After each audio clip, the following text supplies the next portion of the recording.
Turuan ko kayo paano magturo, paano umupo ang aso. Meron ako ditong pandesal. Paborito nito ko yung pandesal. Kapag magtuturo kayo, wag nyong itataas yung ibibigay nyong pagkain ng tatayo siya. Para hindi siya nasasanay na kapag humihingi ay nakatayo. Kung gusto nyo ang ituro sa kanya ay pag-upo. Ayan. Alam na nito ko yung uupo kapag mayroong pagkain. Halimbawa, yan, nakaupo na siya, diba? Yung pagkain na ibibigay nyo, ayan na, nakaupo na si Tokyo. Yung pagkain na ibibigay nyo, wag nyong itataas mamaya. Wala pa. Wag nyong itataas. Kasi ang tendency niyan ay tatayo yung aso. Kaya dapat yung pagkain na ibibigay nyo ay itatapat nyo lang sa kanyang may ulo o kaya sa may nguso. Itatapat ko lang yung aking kamay sa may kanyang nguso.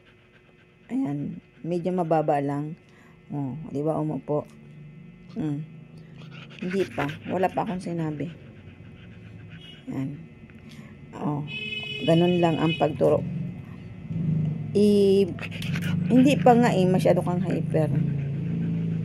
Ibibigay nyo nang nakatago yung pagkain nyo, yung nakaharap sa inyo. Ayan, ito itatapat nyo sa nguso. O tapos yan, nakaganyan lang. Mamaya. Yan, dapat matagal.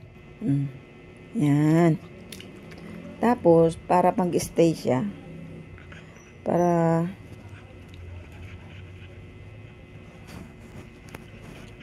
siya yung nag-i-stay, hawakan nyo parehas yung ibibigay nyo. Dapat medyo matagal sa kanyang may ulo. Alam niya na ibibigay mo sa kanya lahat yan. Kaya tatagalan niyang umupo. Oh.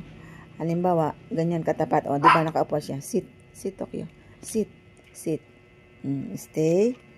Ipakita nyo na meron ka pang hindi naman si Tokyo nagkikinig. Dito sa kabila. Ayan. Kapag nakaupo na, ipakita nyo na meron pang kasunod para hindi siya mali sa pagkakaupo niya. Sit, Tokyo. Stay. Stay. Stay. Hanggat hindi na uubos yan, hindi siya aalis sa kanyang posisyon.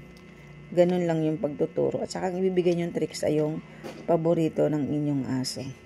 Para pagsisikapan talaga niya yan. Kung ano yung tinuturo nyo, susundin niya kasi gusto niya yung binibigay niyong pagkain. O, ayan, diba? Nag-stay siya. Ganun lang, guys. Ganun ang pagturo kung paano umupo yung ating mga alagang aso. Ito nga pala si Tokyo. Ang aking 3 years old na Siberian Husky.